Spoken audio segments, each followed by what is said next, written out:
Is your organization merely surviving, or is it truly thriving? In today's fast-paced world we navigate, the mantra innovate or die can sound daunting. But how accurate is it really for today's organizations?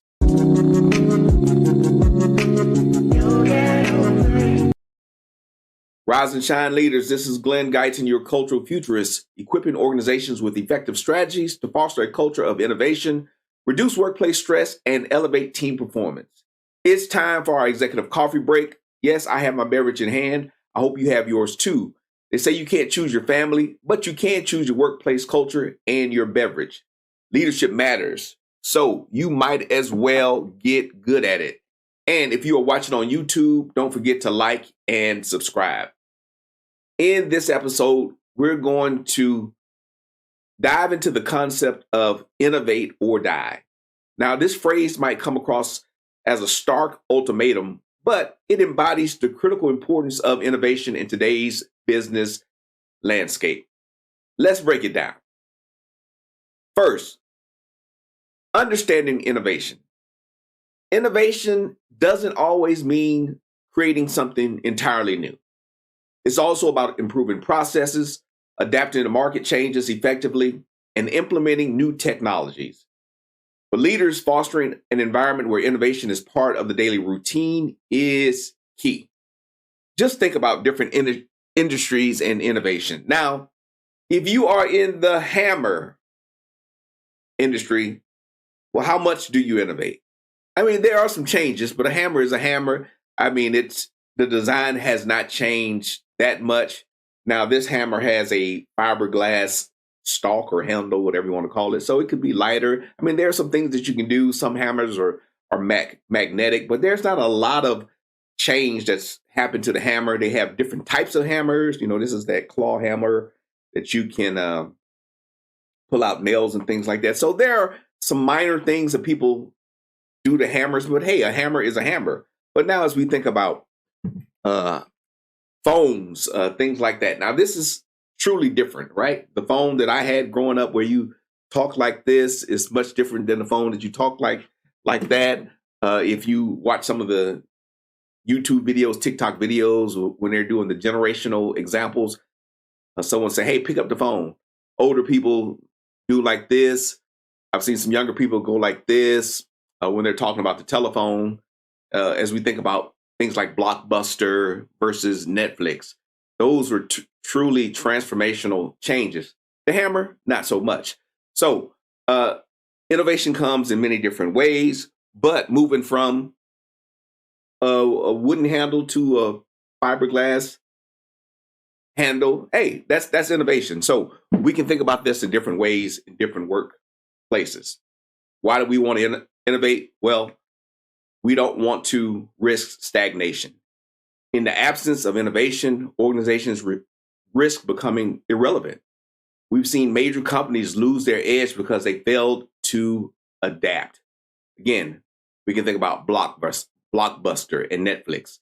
Netflix innovation in streaming spelled doom for video rental stores stuck in old molds. I was talking about this with a few friends yesterday. I was actually with some innovators. I was with the company that created the mobile check, right? When you can take pictures on your phone with it to deposit your check. You don't have to go to the bank. That's innovation. I was with that team that helped create that, or the organization that helped create that. And now we just take it for granted that, hey, when we go to we don't have to go to the bank. We can just go to our room and take a picture of the check and it's deposited into our account. And so we have to keep up with the changes. And when one part of the industry innovates, hey, we need to get on board or we will get left behind. We don't want to get stagnant. Next, strategies for sustained innovation. How do you get your teams into this mindset? Well, first of all, you have to empower your teams to experiment and take calculated risk without fear of failure. This is a biggie. Get your teams to try new things. Sometimes we get stuck in, hey, this is good enough. Again, I'm really using this hammer analogy today. Hey, this hammer is good enough. This hammer was good enough for my granddaddy. my granddaddy hammered with a wooden handle. I'm going to hammer with a wooden handle because that's the only way to do it. No, uh, this hammer is lighter, maybe just as powerful and resistant. It won't break as easily. I saw a commercial with a hammer, and they were showing how, like, if you hit this edge of the hammer, it won't crack, right? It won't fail. Wooden handles, maybe I'm not a carpenter, but maybe they fail. They can get old. They can crack, cause a catastrophic failure when you're hitting something with a hammer. It can snap and break and injure people. So innovation is good. We want to empower our teams to try something new, to think outside the box. This creates a resilient and adaptive culture. Invest in training and development to keep your team skills sharp. That's important. And there are so many things going on. And I know so many training opportunities. We just have to be really careful about the type of training we invest in, and really focus on what we need for our teams.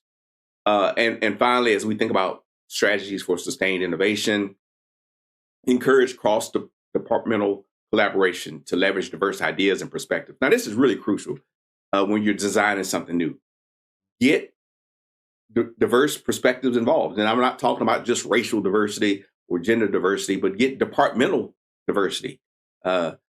Again, a friend of mine, we were talking about innovation yesterday, and one of the suggestions that she made was, hey, get the janitor to come into the meeting, get the person in the lunchroom to come into the meeting, because they have a different perspective than the C-suite folks. They know how this rollout is going to impact the organization at a much different level than the C-suite person. The janitor sees and knows all that's going on in the organization. So sometimes they may need to be a part of the innovation process. Think about it. Think outside the box. Now, we do need to balance innovation with stability. This world is moving at such a rapid pace that we can feel like, hey, we're never gonna catch up, and you aren't. Again, talking with a group of people yesterday, that was one of my takeaways. You will never catch up in this world. There's too much information. The rate of change is happening faster than it's ever happened before. So we do need stability. You can't keep up with everything. You're not always going to be on the cutting edge, even if you have a culture of innovation. Sometimes we need to take a break in organization. We need to breathe, but you can still have teams dedicated to the innovation process. So while it's crucial to innovate, maintaining a balance where your core operations remain stable is equally important. It's not just about changing for the sake of change. It's about meaningful improvements that align with your strategic goals. And I'm going to say that again because that is so important. It's not just about changing for the sake of change. It's about meaningful improvements that align with your strategic goals. So write that down. That's critical. If you are a leader like me, you like doing stuff. You like new stuff. You want to get in and see what's the latest and greatest. But sometimes you have to slow down to let your team catch up, and you have to make sure that the change is aligned with your strategic goals and your organizational values. So a few practical steps as we think about that, about this innovation process and innovate or die. Just start small. Start small with pilot projects to test out new ideas, gather feedback, learn, and iterate. Do it over again. This way, you can minimize risk and learn what works for your organization. Remember, innovation is not a one-time project, but it's a continuous state of mind. Sometimes starting small helps build that innovation muscle. You want to build that innovation muscle in your organization, and you want to practice your skills of how you roll these ideas out, how you create buy-in from your teams. That's how you do it. So start small before you jump into this big change process. Start small, figure out what you've done wrong, get feedback, do it again. Those are agile principles. So as we close, let's not forget the strength and perseverance that it takes to lead with empathy and inclusivity. Better leaders get better results. So to every one of you leading the charge for a more supportive and engaging workplace, I leave you with this.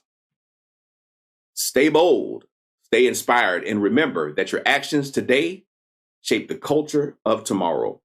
My name is Glen Guyton, You all have a wonderful, wonderful, wonderful day.